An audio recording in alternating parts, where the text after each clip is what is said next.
Hello and welcome back to the Sun and Moon Sober Living podcast. This is an inclusive space where we explore the topics of addiction recovery, mental health, and holistic sober living. My name is Mary Tilson, your host, and today's guest is Dr. Brooke Scheller. Dr. Brooke is one of those really special people that I've had the opportunity to meet and become friends with thanks to sobriety. She's not only incredibly intelligent and well-informed as a doctor of clinical nutrition and nutrition specialist, but she also makes learning about these topics, specifically how alcohol and nutrition impacts the gut, brain, and hormones, to be really fun and engaging. So you can find Dr. Brooke's full bio and links to all of her online resources, which include her online courses and individual programs, linked in the show notes. This is one of those conversations you're also going to want to have a pen and paper handy for because it's just loaded with insight. So just a quick reminder before we get into it, if you are enjoying the podcast and would like to support us in getting this message out to more people, it would be hugely appreciated if you could take a moment to leave a written review, and please feel free to share with anyone who can benefit. I hope you enjoy this conversation. Right. Brooke, welcome to the podcast. Mary, thank you so much for having me. I'm so excited that we're chatting, and the irony that we got to meet in person was just so thrilling. I'm so excited that we're doing this. I totally agree. It's funny, just to give our listeners a little bit of background, we actually had this podcast scheduled and then realized only after that we were in Bali at the same time. So when we were sitting down having that conversation over lunch, we kept being like, we have to remember this for the podcast because there's just so much good stuff that you have to share about sober nutrition. I know. And, it was funny for me because when I booked my trip to Bali, it was such a random choice of place, kind of last minute choice of trip. And then when that all fell together, I was like, oh my gosh, I have a friend in Bali. So it was so good that we were able to get together. And unfortunately, we didn't get to see each other more towards the end of my trip, but so glad we got to meet. And hopefully I'll be back out in Bali soon. I agree. Yeah, I'm counting on you being back. So it has that effect on people. Yeah, well, I'm a huge proponent of a holistic approach to sobriety. And at the same time, as I've said to you, I feel like not many people are talking about nutrition, which is such a big piece of that. So can you share a little bit about how you arrived at sober nutrition and what led that to become your focus? Yeah. So, Mary, first of all, you're right. It's something that is not really a huge focus just yet in the community, and is a passion of mine to bring more of this information to the forefront. And, in one really basic way that I frame it to people is that, we focus a lot in sobriety around the mental health aspects, addressing our behaviors, addressing our habits, addressing our traumas, exploring therapy, in your case, yoga and other types of holistic therapies. But one thing that's missing for me, and I'll tell you all about my background and kind of how I arrived here, but one thing that's missing for me is the biochemical piece, the piece that is, why is my body more inclined to maybe become addicted to alcohol, for example, but also why do I have the reactions that I have to alcohol? Why do I get anxiety? Why do I have maybe other types of ailments that might set me up to become someone who uses alcohol to de-stress? And so, the funny thing is, I got sober in June of 2021. So in a couple of weeks, 6-8 weeks or so, I'll be celebrating my 1 year sobriety, which will be really fun. I'm not sure when the podcast will air. But before I got sober, I actually had the pleasure of writing a textbook chapter in a book on holistic and integrative approaches to substance use. And I work in one of my many jobs that I do, I'm an adjunct professor for Drexel University, and I teach in a complementary and integrative health program. And they have a big focus on addiction studies.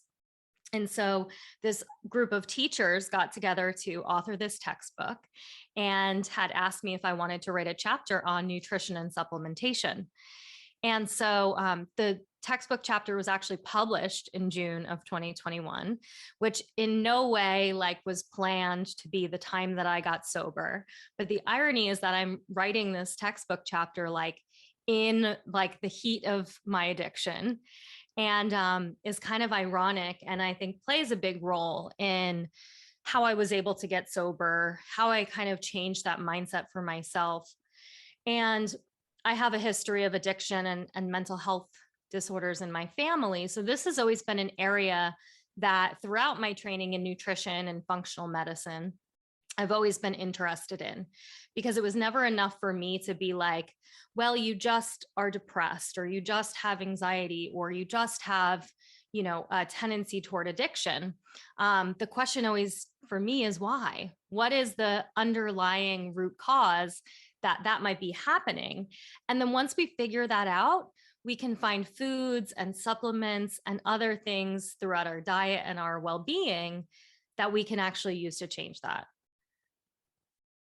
I love that. And that is a question that comes up so much is it environmental? Is it genetic? Is it, social? Like what are the different things that play into it? And I find it interesting too. And I was wondering, as you were writing that piece for the textbook and just studying these things, do you think that it was the knowledge of how alcohol was impacting your body that like just reframing that might have helped made it less appealing to you? Because I asked because William Porter was on the podcast, the author of Alcohol Explained, and that's kind of his whole approach is really about reframing the way that we think about alcohol, because of course there's all these myths and it's even been framed as something that could potentially be healthy. So for you, was that kind of reframing process and looking at it differently enough to give it up? So it's interesting that you ask that, because I have a really extensive background in nutrition and what we call functional medicine. So I have a bachelor's, a master's, and a doctorate in nutrition. I trained for many years working with doctors in holistic wellness centers, doing functional testing, blood work, stool testing, DNA testing, food sensitivity testing, like you name it, we tested it. I've worked with a lot of folks with chronic illness, a lot of autoimmune disease, a lot of kind of mystery diagnoses or mystery things that people were experiencing that couldn't really get answers from other doctors. I knew exactly what alcohol was doing to me. I talk a lot about this in some of the work that I'm doing right now, that there was always this juxtaposition for me of like knowing exactly how alcohol was affecting me, but also not really being able to stop, right? That I knew that for years I had elevated liver enzymes. I knew why. I had really severe issues with hiving, and it was getting worse and worse kind of over the course of the years. I was getting hives like on my arms, on my legs. It would happen often after I would eat. But, knowing what I know and about histamines and the way that alcohol affects the body, that being really an aggravator for allergic type of symptoms. I was experiencing extreme anxiety and depression. And again, I understood how alcohol affects your system enough to know that it was contributing to all those symptoms. And yet for me, it was hard to stop, right? For many of us, it's so ingrained in our environments. It's so ingrained in our social behaviors, in our friendships, in our relationships, in, our lifestyle. And then, put on that a pandemic, which I think brought a lot of people to their knees with alcohol faster than maybe they would have gotten otherwise. The book chapter, allowed me to have a new sense of excitement for the idea of cutting out alcohol, and really started this process for myself on saying, wow, we're really not doing enough from a sobriety perspective around nutrition.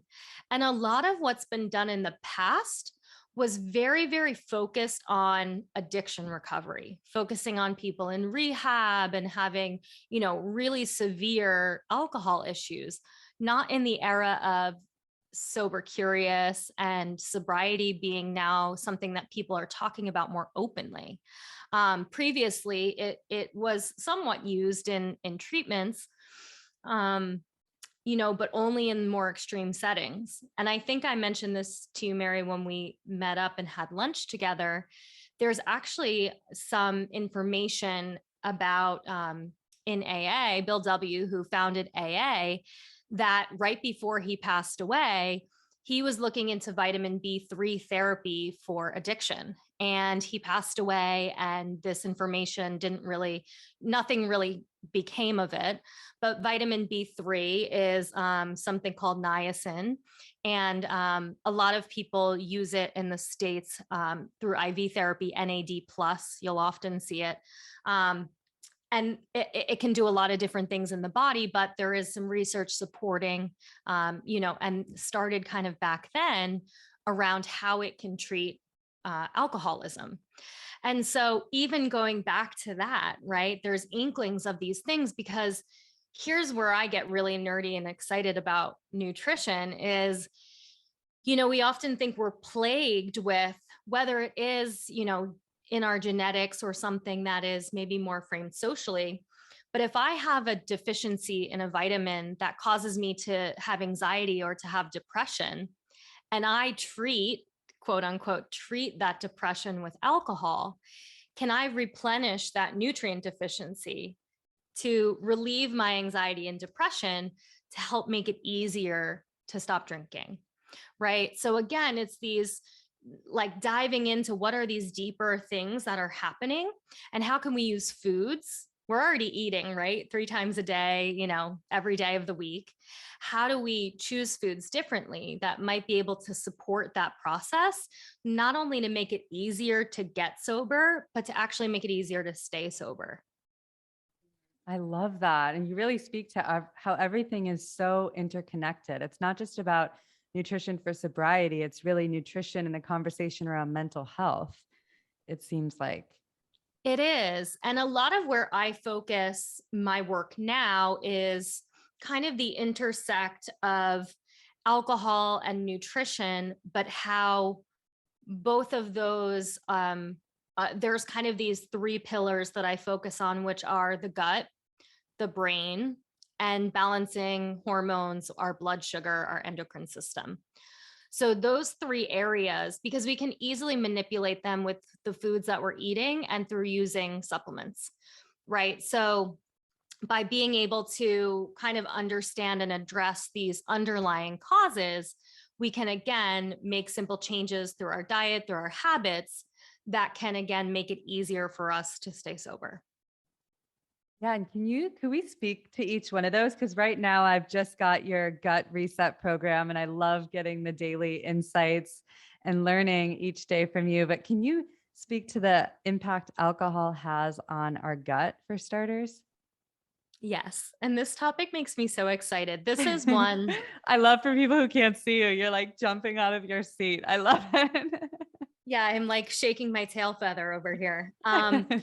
Because, I've studied the gut for a long time, and the gut is coming into the forefront now, more around health in general. So I'll speak just kind of more generally, because I gave a workshop on the gut and alcohol recently, and someone asked, what's the gut? The gut is just kind of a basic term for our digestive system. However, when people often hear about the gut and we hear about gut health, our first thought is digestion, right? And while some people might have goals with having better digestion, maybe they're constipated or they're having bloating or irregular bowel movements, what we have found over the last 10 or so years is that the gut is actually plays a role in all of the systems in the body. So it's not just our digestion that is impacted by our gut health, but our brain, our mental health, our cognition, our hormones, our skin, our If we have joint pain or muscle aches, if we have fatigue, basically you name it. And if you have a gut imbalance, it can be part of the puzzle. So for some people, again, they have digestive symptoms that might indicate that they have a gut imbalance. But a lot of people don't, right? Or maybe some people, don't really feel constipated. That's why in my gut health program, I help to kind of support people in figuring out, are my bowel movements normal? I try to get people to open up and talk about poop more. I know, Mary, you love that one. Um, Yeah, it's that was, I had important. to unlearn what you're told about that one. Yeah, well, it's really important because our digestion says a lot about our overall health. So, again, another big thing is autoimmune disease. And I see this a lot in people with a history of alcohol use as well. And there's kind of two main things that that alcohol does to the gut. First and foremost, it has an impact on the microbiome. So it changes the gut bacteria, the bacteria that live in our gut. So we have a balance of good and bad bacteria. The good bacteria is what we often call our probiotics. So if you've heard of taking a probiotic supplement, those are our good bacteria. We also have naturally harmful or bad bacteria, and it's normal in the system. We all have this kind of more harmful bacteria, but the goal is to keep the bacteria balanced so that the bad bacteria doesn't harm us, right? So that's why people take a probiotic to reestablish that good bacteria. So alcohol can change that balance and skew us more towards that unhealthy gut bacteria. The really interesting thing about that is there is some research that I found that shows that certain bacteria actually crave alcohol when we continue to put it into our system. And this is something, there's a few ways in which our body can biochemically, physiologically cause those alcohol cravings. And it's something I think is really important to address, because for a lot of us, we feel like, if we're struggling to get sober, we're struggling to give up alcohol, that we just don't have the willpower. I think we have this tendency to beat up on ourselves and say, well, I can't do it. I'm not good at this, or, it's too hard for me. But my question is always why, right? Like, why is that happening? Is there something underlying that is contributing? And it could be imbalanced gut bacteria. So that's one thing that alcohol can do to the gut. The other thing is what we call leaky gut or intestinal permeability. And basically, without getting too sciencey, the lining of the gut can have essentially holes poked into it from toxins in our environment, from alcohol, from taking certain types of medications too frequently. It's something quite common and a lot of us have, but alcohol has a very deleterious effect on the lining of the gut. And so it can be part of the reason why people who have a history of drinking might have a tendency towards autoimmune conditions, food allergies that occur as an adult. So, maybe you weren't allergic to something before and now all of a sudden you are. So it's a complex system. And this is kind of part of the reason why I put together that 7-day alcohol and gut reset program, because I feel like it is one of the hidden gems to this process around sobriety that, not only by changing our gut and improving our gut health, can we maybe stay sober and make it easier on ourselves to have that willpower to say no. But because the gut is so central to all of these other systems in the body, if we have long-term history of drinking, we most likely have damage to our gut. So we'll want to replenish that again to support things like our brain health, anxiety, depressive type of symptoms. Skin is always a big one, hormone imbalances and the like. Yeah, this is such an interesting and important one. I mean, I think you brought up such a good point with willpower. I mean, like relying on willpower is such a risky, and, that as an approach, you're kind of just setting yourself up for failure, but if we look, I think we now are starting to have an understanding if we can find ways to reduce the stressors in our life and, create appropriate boundaries with work and all of these other things. But nutrition seems to be such an obvious one that can be overlooked. So for people who are, that kind of resonates, are there specific tips you can think of that for people who experience really intense cravings with alcohol, could it be something that they're deficient in their diet and maybe they just need to prioritize more, especially like in those early stages of giving up alcohol? Yeah, so I'll use that as a great segue to talk about one of the other areas. The gut health is important, but our gut health and the microbiome, it can change semi quickly, but it isn't necessarily like an overnight kind of quick fix. Oftentimes, the gut needs a little more support through supplementation, through probiotics, through changes to the diet that will happen within a week or two of changing your diet, but isn't necessarily like a quick fix, right? However, there is something that I have found to be really helpful for people. There's a good bit of research supporting this, and it goes into the area of blood sugar. And so our endocrine system, which is kind of a broader term for our hormonal system, our blood sugar is a hormone, right? It's changes in hormones and fluctuations in hormones that trigger our satiety, our hunger, etc. And one of the things that occurs in those with regular alcohol use is irregular blood sugar.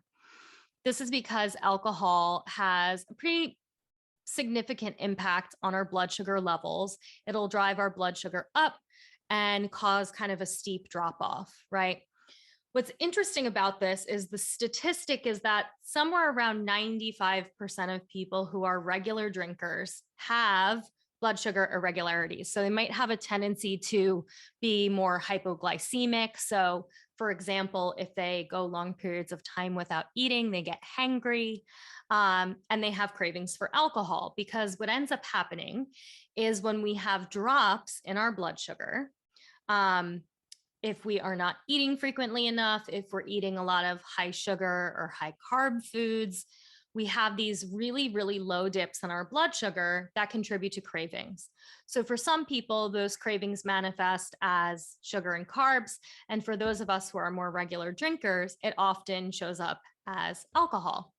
So this is, it's a really interesting one because many of us speak about, if we have a history of regular drinking and that has, progressed over time, a lot of us say like, you have one and you can't stop, right? We have this experience or this phenomenon of like, one is never enough. And what is it? 1,000 is too many, right? And what happens is when and I'll do my little hand signal, even though we can't see it, when we have a drink, it causes an increase in our blood sugar, right? Shortly after that, we have a big drop in our blood sugar. This is part of the reason why when we have a drink, we want to have another drink soon after that, right? Because we need that increase back in our blood sugar to feel good, to feel energized, to have more clarity in our minds, to basically not fall asleep, right? So what happens when we are drinking drink after drink after drink is we're having this constant roller coaster in blood sugar, up and down, up and down, up and down, right? So how do we manage blood sugar, right? Because for those of us who have a history of drinking, we probably have some experience of having low blood sugar. What we can do, one of the most easy things we can do is focus on having protein at every single meal and snack. And I post a lot about this on Instagram because I find that it can be like a really, really helpful, simple tip for people, just by focusing that at breakfast, you're having protein. So maybe eggs, maybe you're adding a chicken sausage, for example, to a side if you're having an oatmeal, but never skipping out on that protein piece. And again, not just, at dinner time before you might have a craving for a drink, but throughout the day, which is going to keep our blood sugar a bit more stable. So I usually recommend something like 15 to 25 grams of protein at minimum to each meal and snack to kind of keep a more stable blood sugar. And it's really interesting, Mary. Like I had one gal who joined a sober October program of mine that I did this past year. And she came to me and said, I get home from work at 5 o'clock and I have to have a drink. It's not a stress thing. She's like, I need the glass of wine because it gives me energy to get through the rest of my night, to do my chores, to fold my laundry, to, make dinner, et cetera, et cetera.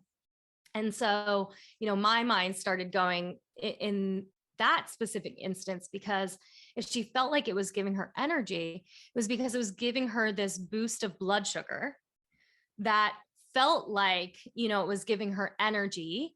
However, what was happening was she was getting a spike of energy and she's dipping, right? So she was needing to have another and another.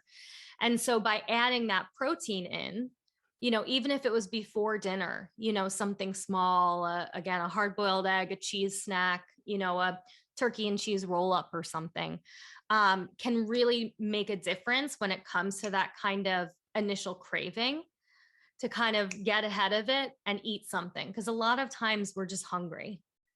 Mhm. That's so good to know. And the first thing that comes to my mind too is then, you have that drink before bed or right after dinner, which so many people do. And then there's the effect of the quality of sleep that you're getting. So if you're using, can you speak to that a little bit? Yeah, it's a blood sugar thing. So essentially, this is part of even why, a lot of people here don't eat too close to dinner, or excuse me, don't eat dinner too close to going to sleep, or don't eat before bed. Because essentially what happens is, the response of blood sugar and the metabolism of alcohol, which is slightly different, kind of conversation. The reaction that we have to alcohol and the metabolism is oftentimes that we end up having a dip in blood sugar afterwards, and we are churning up a metabolism process that our body is now having to deal with overnight. So actually, a lot of times people experience wake ups after drinking 3-4 hours after falling asleep, and that can be due to that change in blood sugar. The other thing here, and not to get too complex, is blood sugar has a very distinct link to our cortisol hormones, which is our kind of our stress hormone, but also sleep-wake hormone, which is also linked to our melatonin levels.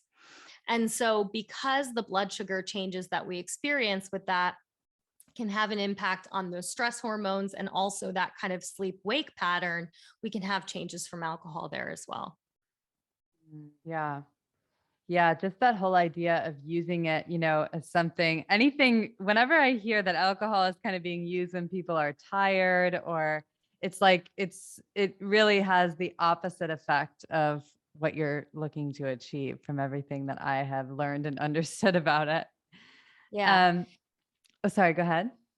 No. I lost my train of thought. Okay.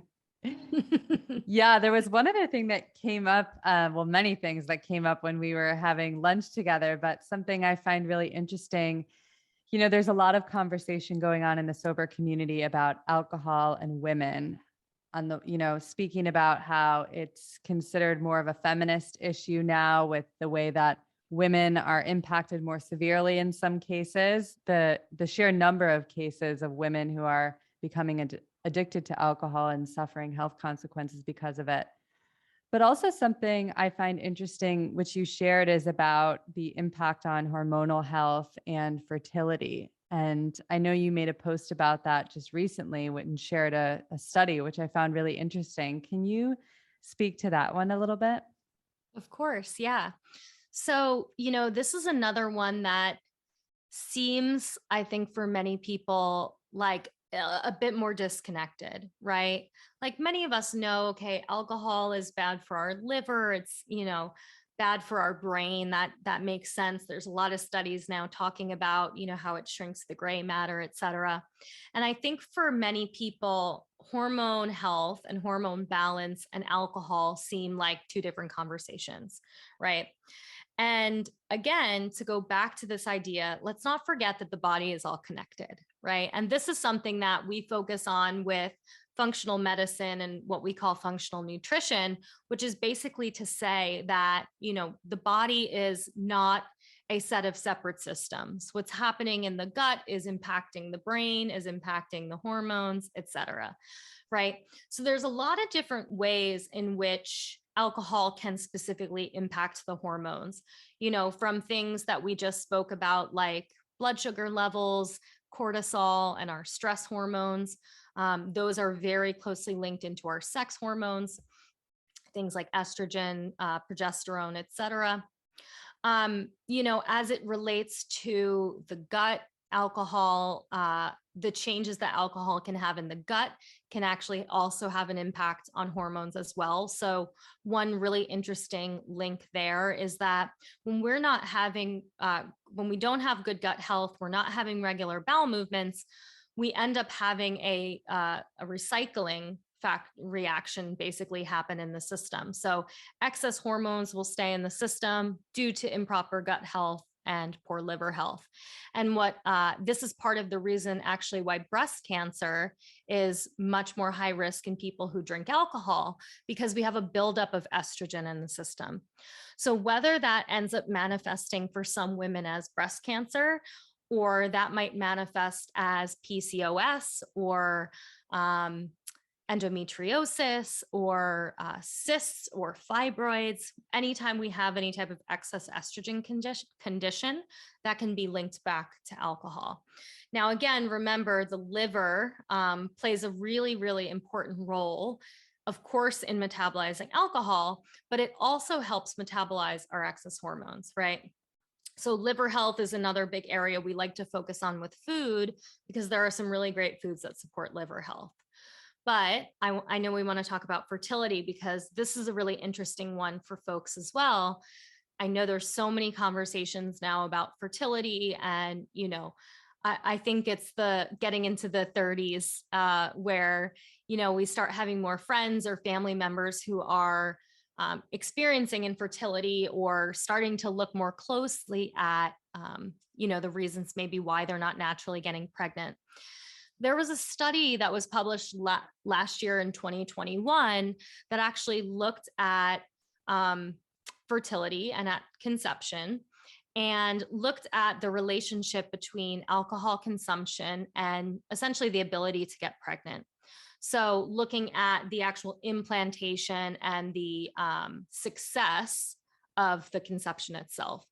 So essentially what they found is that those who drank alcohol had a decreased ability to get pregnant or to have a successful conception. That was impacted by essentially what we call a dose-dependent response, which means the more alcohol you drink, the less likely you were to have a successful conception.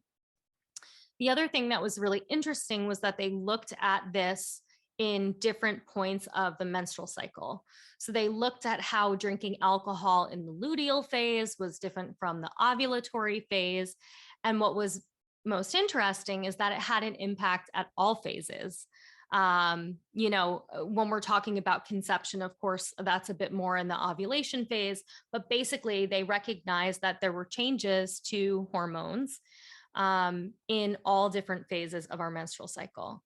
So, it's absolutely a feminist issue. And, when you look at some of the, I don't know if you've ever seen, Mary, like the old ads from the 50s and 60s, that were like, be a woman, drink, this drink, or smoke Virginia Slims, they're made for a woman. It became this thing where it was, well, we want to be more like the boys, and we want to, have that equality, right? But at the same time, how alcohol affects women is very different than it affects men, because men aren't necessarily as tied to these hormonal changes and fluctuations as women are, because we're constantly going through those different cycles and changes. So it's a really interesting topic. There's more and more research coming out on it. And I think we will continue to see and have more revealed to us how it's really affecting our hormones in the future. Yeah, when you were sharing that, it almost brought up some anger in me because it's like, okay, we all know that, okay, anyone who's drank, like you understand you're going to feel a hangover, or, I think people see it as this give and take. But if people really understood really how much is at risk, that it could affect your abilities to get pregnant and mental health and so many other things, I really think it would be considered so differently. I agree. And that's part of really my mission with helping people understand more about how it affects their health. Because even as you asked me when we first got on the call, like, when you learned this stuff, did it change how you felt about drinking? Right. And I think for a lot of people, I get asked often, well, I understand that like alcohol isn't good for me, but like, how much is okay for me to drink? If I wanted to drink, a little bit here and there, like, is that okay? And what it comes down to for me is if you have a health goal, no matter what the goal might be. Now, it might be you want to lose weight, or you're looking to tone up at the gym, or you have migraine headaches, or you have an autoimmune disease, or you have, you're looking to get pregnant, whether, gosh, you name it, you want more energy. But if you have a health goal, specifically, alcohol is not serving that in any way. It's now being debunked that alcohol is good for us. There was a whole lot of hype in the media back in the early 2000s when, research was being done on the Mediterranean diet. And, we were looking at, a little bit of wine with a, beautifully made fish and vegetable like lifestyle, right? Well, of course, a little bit of red wine is not bad. However, especially in the US, we're usually having beer and wings and French fries and, all these indulgent foods. And alcohol is like pouring gasoline on that fire, right? So we have to take it in the broader context. And so for me, it's if you have a goal, or you want to feel better, or you want to feel physically different, taking alcohol out of the picture is one easy way to start to make changes to get closer to that goal, right? So there may need to be other things that you need to do to address it, but I can tell you alcohol is likely making it worse and not necessarily making it any better. Yeah, I love that you bring that up because I find as someone who's been very interested in wellness for a long time, the nutrition thing can be hard because there's so much advice out there and there's a lot of contrasting and conflicting advice. And so, at least it's funny like that there was ever a point when alcohol was being argued as good for your health, but at least it seems like some like core principles like alcohol just being removed seems to be one of them. Yeah. And, some of it comes from the idea of the antioxidants that are present in wine in particular. And, I've had people say to me too, like, well, I drink red wine so I could get my antioxidants. And, we could get those same antioxidants found in wine, the resveratrol or others in things like grapes and cranberries and berries and cherries, other things in that red, purple, blue kind of fruit and vegetable group. It's not necessarily that we need alcohol to get there, but we all love an excuse to drink, right? Especially if you are someone who, has a tendency to drink more, all we really needed was that excuse. And I used it too, having all the knowledge and knowing what I know. In fact, I remember finding out that Pinot Noir had the highest antioxidant content, and it was always my favorite wine. So I was like, oh, well, I drink it because it's the highest antioxidant, Right. It's the healthy but one. when you drink like a bottle of it or 2 bottles of it, that negates the idea of the antioxidants, right? So it's definitely, I think the perception of it as a health food is changing. And, um, I don't want that to sound like it's, stealing the fun away from everything, because I think for some people, especially if they're just exploring this, sobriety thing, that it's like, oh, well, I like to have the wine, or it's an experience that, I eat it with my food and I enjoy it. But I think you and I can attest to life without wine is better. Yeah, it has been. But it's funny, like I have such alcohol has been branded so well. They really did take that whole glass of wine thing a day and run with it, because I totally relate to you. I remember having my glass of wine and actually it felt to me like it was sophisticated, it was Mhm. healthy. I had that story too, but yeah, I mean, definitely I'm all for the sober life, clearly. You also mentioned the brain and how alcohol affects the brain. I'd love to hear more about that. Yeah, so there's many ways that alcohol affects the brain. There's some studies that have come out, especially recently, on long-term effects of alcohol and the changing of our gray matter, and basically shrinking of the brain, and how that over long term can affect memory, can affect cognition, and all of those things that we're always looking to improve. But what I specifically focus on from my work, from a nutrition perspective, is looking a lot at the neurotransmitters. So things like our dopamine, our serotonin, our feel good hormones, and the importance of key nutrients in the proper production of our feel good hormones. So, for example, dopamine and serotonin, which are two of our feel good hormones, they rely on nutrients like B6, B12, folate, vitamin C. They rely on amino acid precursors. So, amino acids are the building blocks of our proteins, for example. And when we don't have the proper nutrition to produce these hormones, it can be part of the reason as to why we may be dopamine deficient or serotonin deficient, which can contribute to things like anxiety, depression, mood disorders, all of those things that associate with addiction. Dopamine being one of them, because dopamine is one of our feel good hormones that's very closely associated with addiction. Dopamine being that kind of hit that we get from things like alcohol, drugs, sugar, for example. So when we have low dopamine levels, we're looking for those quick hits, quick hits. The really interesting thing about some of these key nutrients that support the brain and support the production of these neurotransmitters is that they're also the first ones that are depleted when we consume alcohol. So alcohol, one of the earliest things we understood about alcohol is that it depletes most of our nutrients. So all of our B vitamins, vitamin C, vitamin D, magnesium, zinc, omega 3s, proteins, basically you name it. And alcohol affects our ability to absorb it, and then creates an increased need for it based on its toxic nature. So if we have a B vitamin deficiency, which is pretty common, we're not eating enough fruits and veggies these days. We are, very, very stressed out in our environment. We're having an increased need for these nutrients, and add alcohol on top of it, and it's depleting it even further.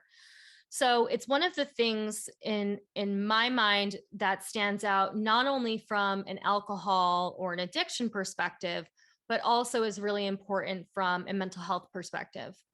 So again, addressing things like anxiety or depression, some of those root causes, or things that may be, kind of parallel to that addiction.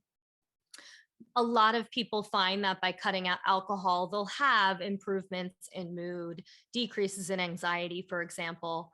But others may need additional support, additional nutrients to support the brain, and address some of those symptoms. So it can really be another piece of the puzzle that is, again, we're not talking enough about. Even from a recovery perspective, when we stop drinking alcohol, we stop, the kind of leaky faucet there, but it's still important that we replete those nutrients in order to help keep ourselves sober. Yeah, and that's why I think that the work you're doing is so important, because it's not just eliminating the problem, but like you said, what could potentially be causing, the root, the underlying cause of that.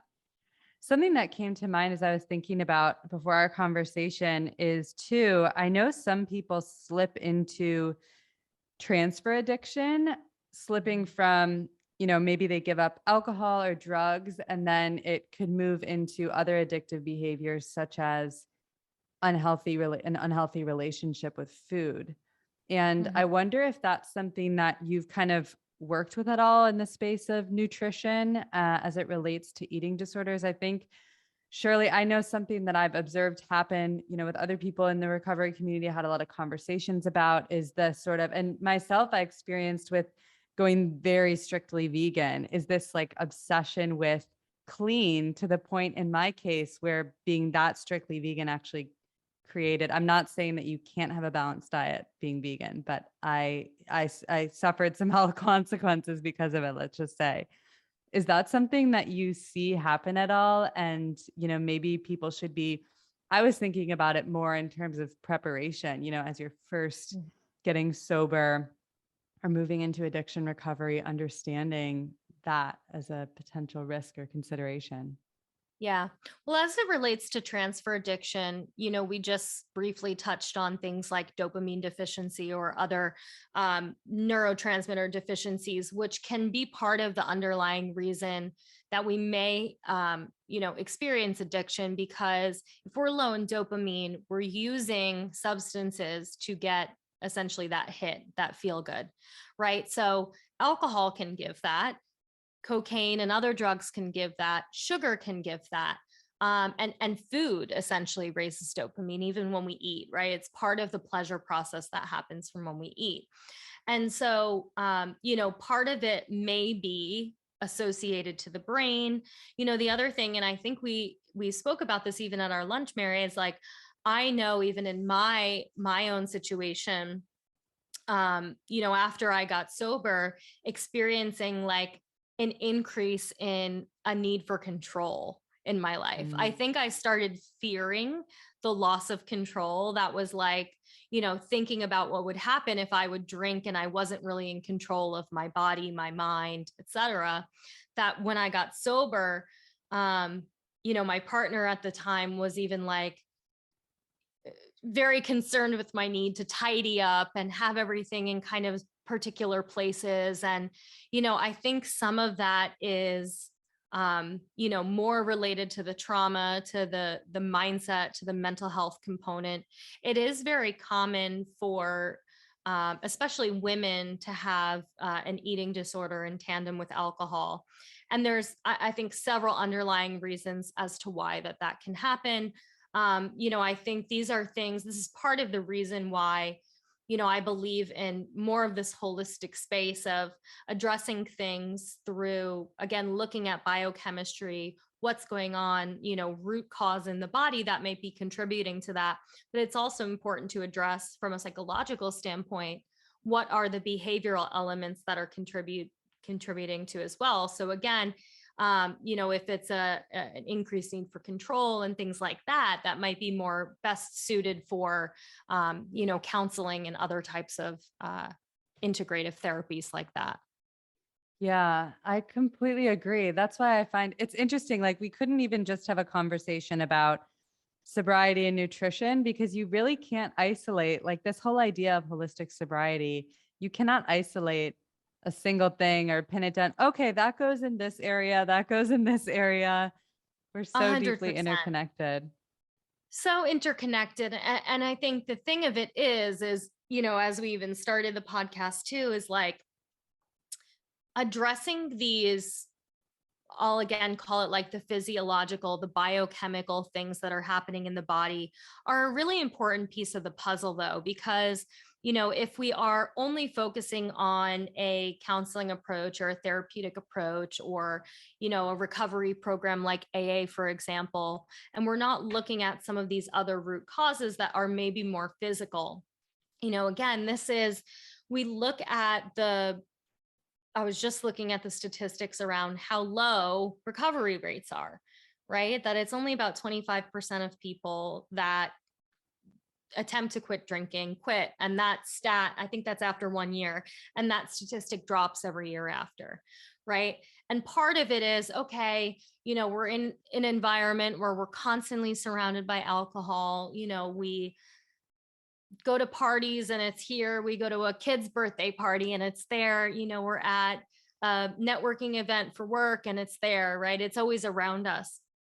But I think there are these kind of deeper things that are going on, both psychologically, but also biochemically, that make it more difficult for us, again, to have that willpower. And so, I think you make a really great point around it's all connected. There's not one without the other. While this can be an important piece, it's not the only piece. But I do think that there are some things in the space right now that aren't being addressed through this kind of biochemical approach. Yeah, absolutely. And it's fun, as I was signing up for your program, I thought this is something that I know is going to be a lifelong process of just adding more. Like a lot of people refer to this toolbox. It's like you can keep building on different pieces to this holistic recovery program. And I find that different times, like as I go through different phases, certain things serve me more.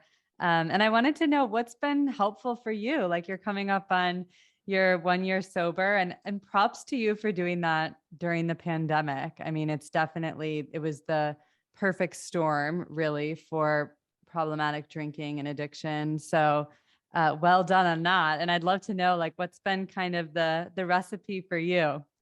Well, thank you. It's been a beautiful experience. And as I mentioned, I think I know for me, the pandemic made my drinking worse. And, for years, I knew that I needed to address my drinking. I knew that I wasn't going down a good path with my alcohol use. And, I think the pandemic in a lot of ways forced me into that space of like, well, now, when you're working from home and you're not seeing a lot of people and you're more isolated than you've been before, and our whole environment changed. And one thing I was thinking about before we got on the call that's interesting to think about the pandemic as well is, in the beginning it was 2 weeks, right? So it was all fun and games in the beginning. It was like, oh yeah, get the alcohol, let's all drink, let's get on Zoom calls. And then it became a month, and then it became 2 months, and then it became 6 months, and then it became 2 years, right? So I think we all anticipated like, oh, it will just be this quick thing and it'll be over with. And alcohol, the more we put in, the more likely we are to become addicted to it. It's an addictive substance, right? So I think it forced a lot of people into that space. But for me, I like to keep a holistic approach to sobriety. I think aside from nutrition, aside from fueling my body and, taking supplements and things that I know help support my brain, help support me specifically. Everybody's body is unique. So it's difficult even to say, everyone needs XYZ vitamin or ABC supplement. Finding out what was right for me, doing some testing on myself and really starting to say, okay, what are the foods that I need? How do I need to structure my diet in order to, again, support taking away those cravings, improve my energy, kind of heal the damages that I experienced. Community is really important for me. So having a group of sober people that, are part of my life, that are walking through this journey with me. I think a lot of people, when we come into sobriety, most of the people we know are drinkers, right? And so it can be a little bit of an uphill battle when we come in and we're like, well, I'm surrounded by at home, my partner, my friends, my family, everyone drinks.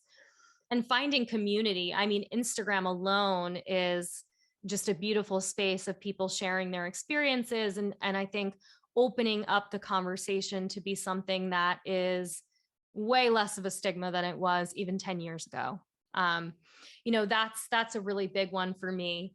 I was talking to non-drinker friends lately, and like we were talking about how we always have to have something to drink, right? So whether that's a seltzer or water or I think even when we met, Mary, like I have a coffee, I have a juice, I have a I was just water. thinking about that. They I had like, amazing juices there too. well, in Bali too, like forget it. I was having juices and delicious coconuts and every day. Um, but gosh, meditation is really big for me. That's been a really important part of my journey, and tapping into my higher power. And I think again, it's just having the space and openness and willingness to experience life without alcohol. It's a completely different experience if you've never lived life without it. But I think it's very scary coming into it, not knowing how you're going to navigate life, a wedding, a party, a trip, which I just took my first long-term trip without alcohol to Bali, and you know it's different, but you get used to it and you start to feel good and you never have to worry about that darn hangover. And isn't that like the most beautiful thing? So, I think it's the holistic approach. It's finding different ways to integrate what you need and what works for you. And I think it's personalized, just like nutrition is. 100%.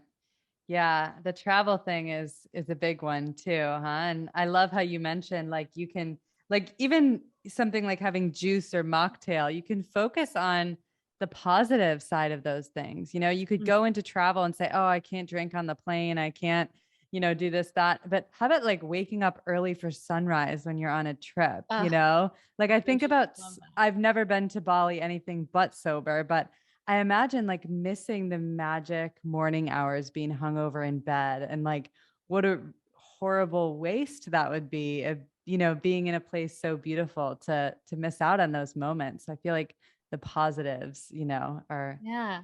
so Well, important. and I was thinking while I was there too, because I'm getting coconut every morning and having a juice everywhere or a smoothie.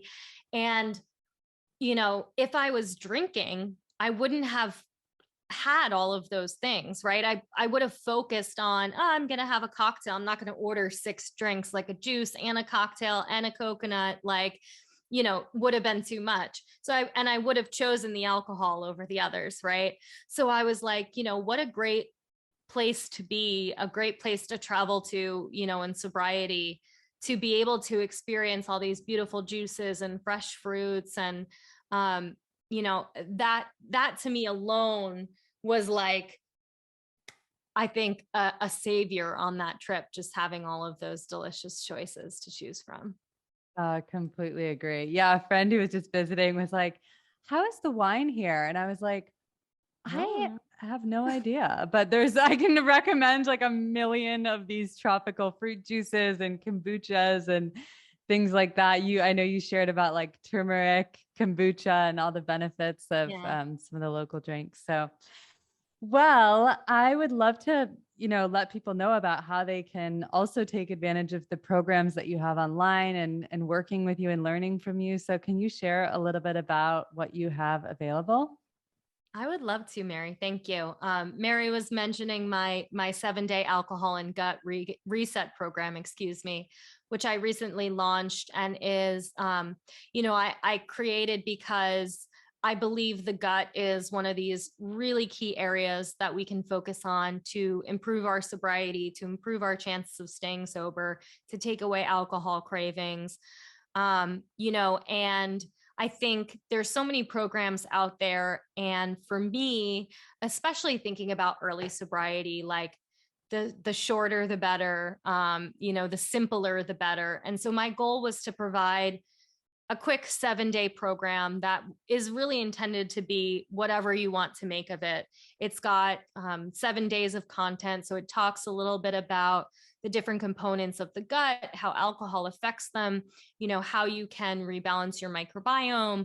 It gives a 7-day diet plan if you want to follow, some supplement recommendations. And it's a really good way to just kind of start getting to learn more about the gut, and also how alcohol plays a role as well. So that's one program that I have online now. You could find it on my Instagram or on my website, which is brookescheller.com. I do some, personal client visits, specifically around sobriety and alcohol. But I have some really exciting things in the works right now that I can't quite speak about just yet, but are, a culmination of a lot of these exciting discoveries and research around sobriety and alcohol. So, if you don't already follow me on Instagram, that's where I post most of my goodies, at Dr. Brooke Scheller. I'm sure Mary will link it. And you can learn more about me on my website. And Mary, is that it? Do I have anything else going on? I Yeah, have many now I'm things really going excited on, about the surprise. So I'll be sure to link everything in there so we can follow along and find out about that. Yeah. And I also have on my website, if you sign up for my newsletter, I also have another a free gut guide that isn't as in depth, but will give you some kind of higher level information on the gut as well. So head over there and check out all the goodies. Yeah. And I'll just say, I love the way that you've laid out your 7-day gut reset, because you have it, normally I'm someone who will kind of like blast through and like binge on content when I get it, but you have it. So it's like very intentionally, like you get a video each day and then readings to do. And it gives me time to really integrate and think about each lesson. And then I get excited when I get the email for the next day. So yeah. Well, I intended it to be, again, more educational than anything else. I'm a big proponent that understanding and, learning about the intricacies of these ways in which alcohol affects us. For example, like to your question early on in the podcast about, how does this affect you staying sober? And I think when we know how alcohol is really having an impact on, let's say, our fertility, or let's say you experience migraine headaches, for example, when you really start to recognize the direct link between the two, I think it's a way for us, another reason for us to stay sober, another reason for us to, second guess that choice, to drink or not to drink. And so, ideally, it's an educational tool that you can take beyond the 7 days if you so choose. But, quick and easy, little bit of content, 10 or 15 minutes a day. And I hope it's helpful. I'm glad you like it, Mary. yeah, it's great. It's really empowering information. Like even just like things like how much water I've had to check in on how much water I'm drinking every day, and the things that can easily go unnoticed. So Plus, we get to talk about poop. exactly. Yeah. Which was totally not allowed, growing up and stuff. I find it's funny in the States. Like I was laughing when I read that part of it, because I remember like that was very off limits conversation. I feel like, and I think that might be more common like in the States, but I remember I went to India and I was at an Ayurvedic retreat center and they started questioning about your poop. And I was like, oh, what? I like, oh, I can't believe you're asking that. But yeah, well, I like to bring it up for people because I think it's a very taboo topic, but I think you always get a good reaction out of people when you see how they react when you start talking about poop. yeah, and I can feel your humor like woven into it too, which makes it that much more fun. Yeah. Well, thank you so much. This has been such an insightful conversation, and I am really excited for you to get back out to Bali whenever that happens. Thank you, Mary. You'll be my first stop. We'll go and grab a juice and something gut healthy. Yes, can't wait. Thank you so much for having me. Thank you.